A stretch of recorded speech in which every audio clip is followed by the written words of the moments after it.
guys, nandito na po kami sa baba at maganda po yung tanawan po dito. Tandadan. Tignan nyo po guys, baba po ito ng Daang Katutubo or Daang Mapita. Ang daanan na ito ay kadugtong po ito yung daang kalikasan ng mga tarim Pangasinan. Kung didiretso nyo po ito, sigurado na papunta ito ng daang kalikasan ng mga tarim Pangasinan. Pero malayo pa guys, kita nyo po yun. Malayo pa. Marami pang bundok yung dadaanan po namin para kung kami makapunta ng daang kalikasan. Kaya samahan nyo po kami sa aming munting paglalakbay.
Hello mga kawinwin Kapanalo.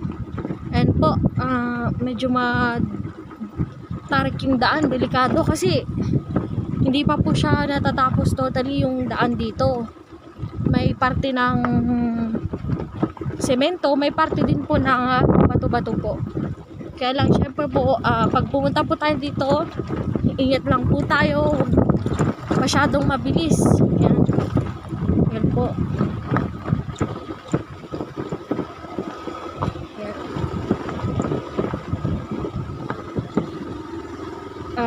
Ginagawa pa siya dito na mo. Ay, yan. Dito. Diyan ba? Ilog yan. Ay, ayan. Dito na yung daan. Ayan. Ayan po. Nakikita nyo yung ilog. Wow! Ang gandang ilog po.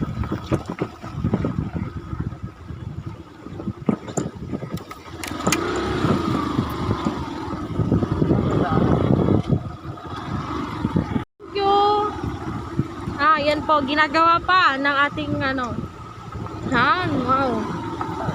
Yan po, yung mga ating mga masisipag na manggagawa para lang po mapaganda ang daan natin. Yes. Yung tulay. Yan, ito po yung tulay na ginagawa nila.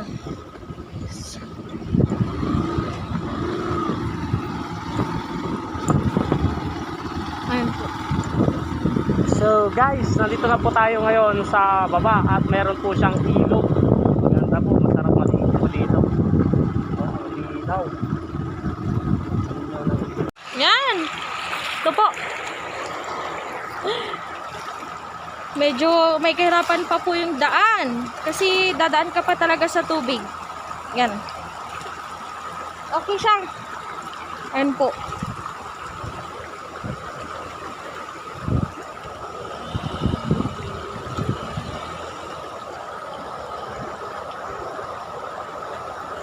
Dito. Dito nito.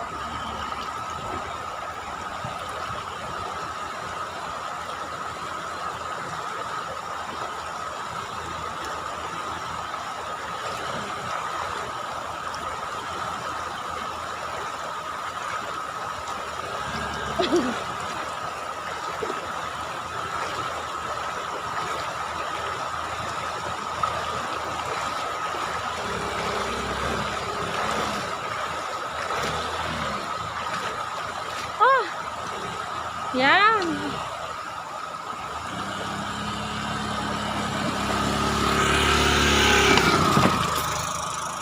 Hi! May konti po tayong lakad kasi yung daan paakyat medyo matarik. Yan. Yan. Kung mapapansin nyo po, medyo may hirap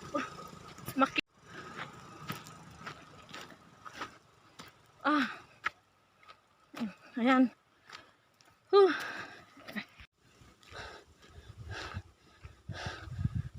Ayun guys, pauwi na po kami kasi hindi na po namin narating yung pinakadulo kasi maputik at alam nyo matarik masyado, kaya natakot po kami, hindi na po kami tutuloy ng Daang Kalikasan. So sa susunod na lang po na pagpunta po namin dito at pupuntahan namin talaga, kaya ito na lang po yung may papakita po namin sa inyo ngayon at maraming pong salamat sa pagsuporta po ninyo sa video na ito.